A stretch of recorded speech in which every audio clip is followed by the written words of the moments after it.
Disertación.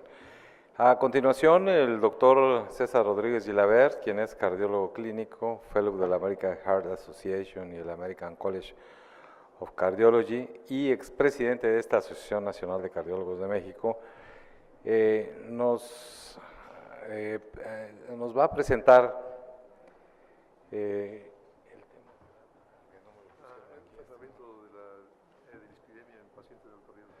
nos va a tocar el tema sobre tratamiento de las dislipidemias de alto riesgo. Agradecemos mucho que esté aquí, sobre todo que sigamos cultivando esta amistad que hemos empezado hace muchos años. Muchas gracias, doctor. Muchas gracias. Muchas gracias, Alfredo. Pues muy agradecido nuevamente por la invitación que me han hecho para estar aquí con ustedes. Creo que esto lo vamos a cerrar porque ya no se va a usar. Entonces, bueno, yo les voy a hablar cómo podemos enfocar el tratamiento del colesterol, más que de dislipidemia, del colesterol en los pacientes de alto riesgo. ¿Por qué el colesterol? Les digo porque dislipidemia nos referimos más bien a aquellos pacientes que tienen alteraciones genéticas de los lípidos que son muy importantes. Y ahora hemos visto que los pacientes con colesterol normal o abajo del normal con mucha frecuencia tienen eventos coronarios. De hecho, la mayor parte de las personas, más del 50% que tienen un infarto del miocardio, tienen colesterol normal. Entonces no podemos decir que estamos tratando dislipidemia, sino que estamos manejando el descenso del colesterol para disminuir la enfermedad cardiovascular. Y ese es el concepto. Para precisar lo que decía Edith, vean en las últimas estadísticas que nos ha proporcionado el INEGI, es la mortalidad que tenemos en México de hombres y mujeres. En 2013 hubo un aumento en el infarto en las mujeres y también aumento en el infarto y diabetes de los hombres. Y la diabetes de las mujeres se quedó más o menos igual.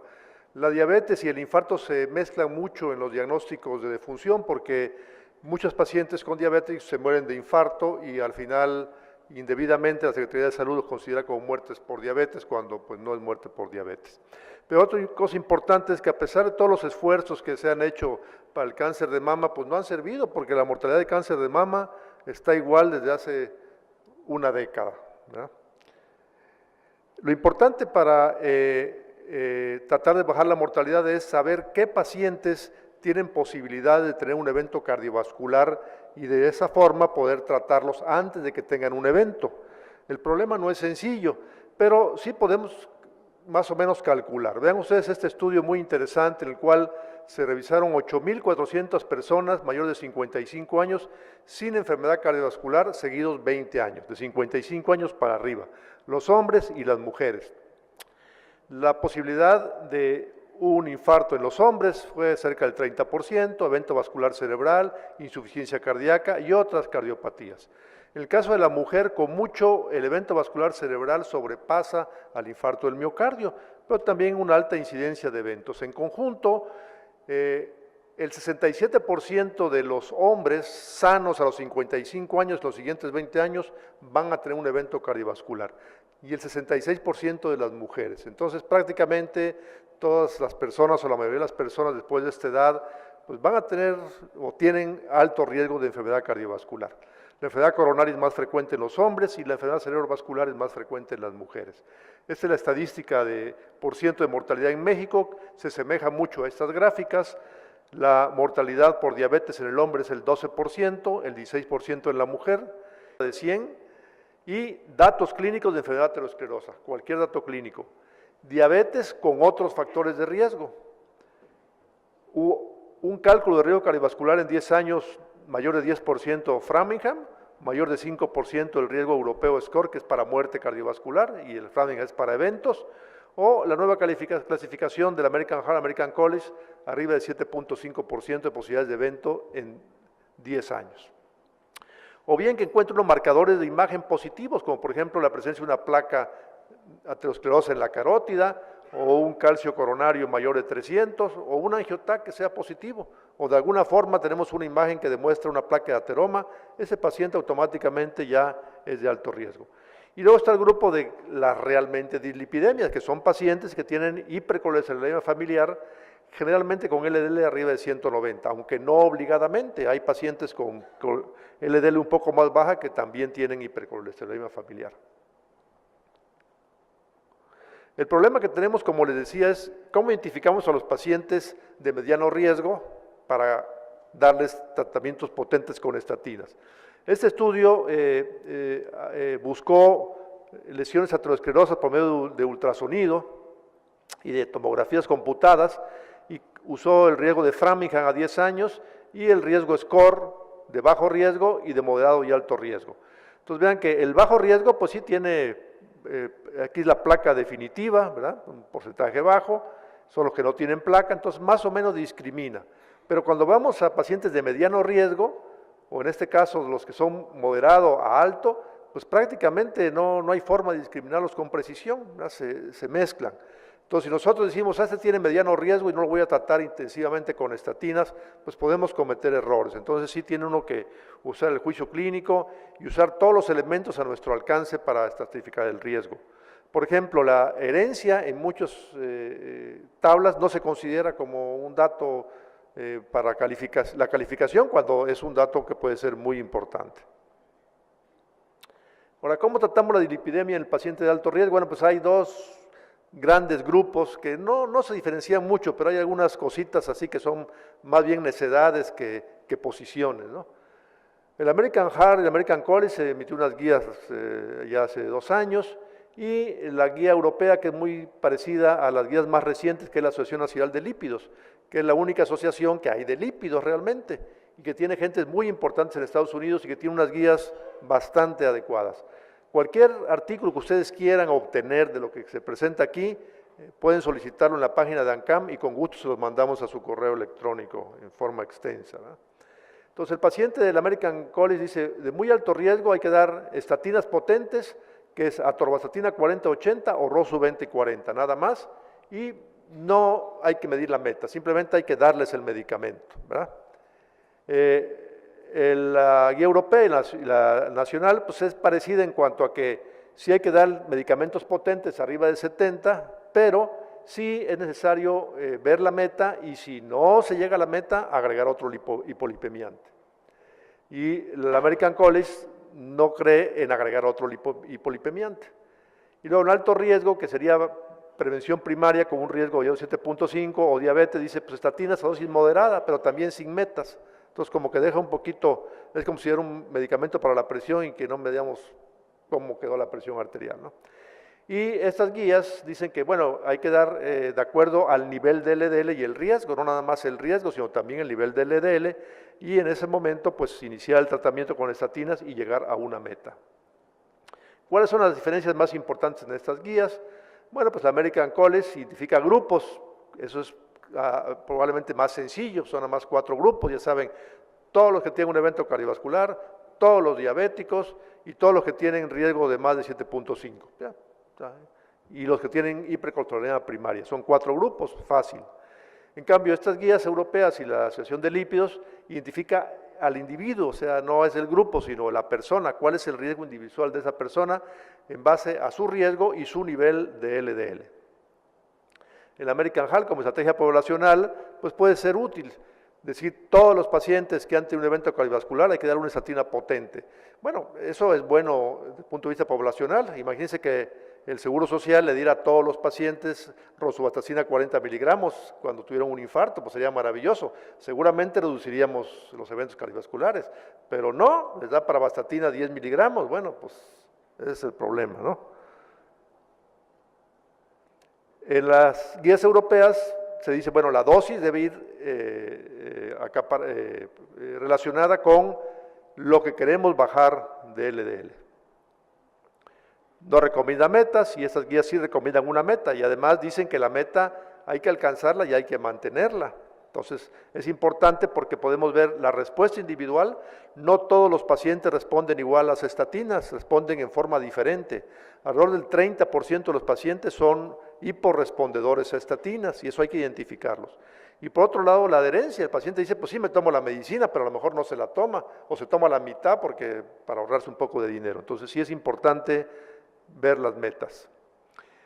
Y el American College y el American Heart dicen que otros hipolipemiantes no, porque no hay evidencias, pero no había cuando se publicó la guía. Ahora ya hay evidencias de otros hipolipemiantes agregados a estatinas que pueden reducir eventos cardiovasculares, concretamente el ezetimiba cuando la estatina no alcanzó la meta a dosis altas, y los inhibidores de la PCSK9, que están próximos a autorizarse por la FDA y salir al mercado, que también ya hay estudios que demuestran que agregados a una estatina, bajando el colesterol en personas que no responden bien, puede reducir los eventos cardiovasculares.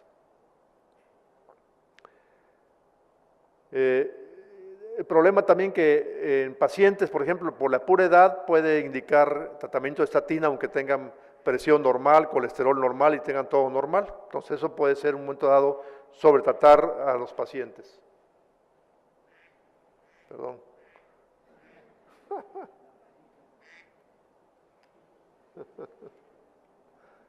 No soy yo, ¿eh? Es un patito. Y las otras guías pues sí están a favor de que puedan usarse otros medicamentos. Y vean que es importante, dar una dosis de estatina garantiza metas en todos los pacientes. Pues no, vean, este estudio son los estudios con altas dosis de estatina que tienen enlaces clínicos. Básicamente es rosuvastatina 20, que es el estudio Júpiter, y atorvastatina 80, que hay varios estudios. Este es el nivel de colesterol alcanzado, entonces vean cómo se dispersa, ¿verdad? No todos los pacientes alcanzaron el nivel de LDL que debía de ser, si bien el promedio del grupo fue de 69.9, el 50% no llegaron a una meta menor de 70 miligramos y todavía un 12% quedaron con un nivel de LDL arriba de 100, entonces sí es importante ver cómo responde el paciente. Y luego, cuando vemos los niveles que se alcanzaron en estos estudios y los eventos cardiovasculares, pues hay una relación en el nivel que se alcanzó del LDL, aunque eran dosis fijas de estatina, el nivel que se alcanzó y los resultados, la prevención de eventos cardiovasculares. Es otro estudio, que es también con rosuvastatina 40 miligramos, que es de reducción de placa, el cual se dio una dosis fija también de estatina, y vean que hubo un grupo de pacientes que no llegó ni siquiera a 100 miligramos, otro grupo bajó de 100 y un grupo importante sí llegó a menos de 70. Y la reducción de placa fue mayor en aquellos que con la misma dosis de estatina lograron mayor reducción. O sea, la estatina es cierto que tiene ciertos efectos pleiotrópicos, pero lo más importante es el descenso del nivel de LDL. Entonces, la respuesta individual del paciente a bajar el LDL va a darnos el resultado final. Y los estudios que hay de regresión de placa, pues hablan de lo mismo, ¿verdad? Mayor disminución del LDL, aunque sean dosis fijas de medicamento, mayor efectividad. ¿Y por qué es eso? Bueno, porque bajar mucho el colesterol con una estatina lo que hace es reducir el núcleo lipídico, eso ya lo sabemos. Baja el núcleo lipídico de la placa y aumenta un poquito el calcio, que también ya lo sabemos que eso sucede. Entonces, y la relación de % de reducción del LDL va con el cambio en el tamaño de la placa. Es un estudio también con IBUS, en el cual se hizo pacientes con altas dosis de estatina, que no respondieron y los que respondieron. Los respondedores tuvieron menos de 15% de reducción del LDL y vean como una relación entre el tamaño de la placa y la regresión en aquellos respondedores contra aquellos que no son respondedores. Hay diferencia cuando se usan dos estatinas potentes, pues tenemos el estudio Saturno, en el cual se usó rosuvastatina 40 contra atorvastatina 80, seguido 2 años, y vemos como si bien el punto primario no hubo diferencia estadística, aunque un poquito más hacia la rosu, pero todos los secundarios, el tamaño del volumen de la placa, y en las mujeres especialmente hubo una mayor efectividad con la rosuvastatina que con la atorvastatina, aunque eran las dos a dosis altas, pero obviamente la rosu logra un poco más disminución de LDL. Por último, esta Asociación Nacional de Lípidos vale la pena leerla, tiene muchas partes y recomendaciones especiales para diferentes poblaciones que no tienen la guía americana. ¿Y qué dice para las mujeres? Dice, las mujeres el lineamiento general debe ser igual que los hombres, es posible que algunos efectos secundarios como la mialgia sea más frecuente en la mujer, medir lípidos rutinariamente en pregestación, importante es eso, durante el embarazo y lactancia solo pueden usarse resinas y omega 3, el colesterol y triglicéridos no deben exceder 250 miligramos durante el embarazo, en ese caso investigar causas secundarias, en casos severos pueden usarse omega 3 y si hay más de 500 puede llegar a usarse genfibrosil a partir de la segunda mitad del embarazo. Eso dicen los lineamientos. Las pacientes con ovario poliquístico deben estudiarse, pues a menudo son de alto riesgo. Los anticonceptivos elevan lípidos, no deben usarse en mujeres fumadoras después de los 35 años por mayor riesgo de infarto y evento vascular cerebral. La terapia hormonal no debe usarse para disminuir el riesgo cardiovascular, eso lo aclaran ellos, pero puede usarse para los síntomas transmenopausia, sin que aumente gran cosa el riesgo en los pacientes que no tienen factores importantes. Entre los 65 y 80 años, estatinas en prevención secundaria y en prevención primaria si hay alto riesgo de diabetes, y en mayor de 80 años en prevención secundaria solamente, estatinas en dosis moderadas valorando el riesgo-beneficio. En prevención primaria después de los 80 años, pues hay discusión en cuanto a que beneficien las estatinas. Y recordar que los factores de riesgo en los hombres son iguales que las mujeres, es un estudio interesante recientemente publicada de personas con infarto agudo jóvenes, entre 18 y 55 años. Los factores de riesgo que fueron más importantes en las mujeres fue mayor obesidad, mayor diabetes mellitus, mayor disfunción renal y enfermedades autoinmunes también son más frecuentes en las mujeres. Los demás factores pues son casi igual en los dos grupos. Y creo que es la última. Conclusiones, en el paciente de alto riesgo deben darse estatinas potentes y buscar mantener metas de LDL abajo de 70, si es necesario para lograr las metas después de la dosis máxima de estatinas, puede agregarse ezetimiba o fibrato y próximamente inhibidor del PCSK9, si el paciente tiene $1,000 mensuales para pagarlos. Solo intolerantes a estatinas puede usarse otros hipolipemiantes solos. Las mujeres deben tratarse igual, aunque puede ser necesario ajustar dosis de estatinas. Y algunos factores de riesgo pueden tener mayor impacto en las mujeres. Muchas gracias.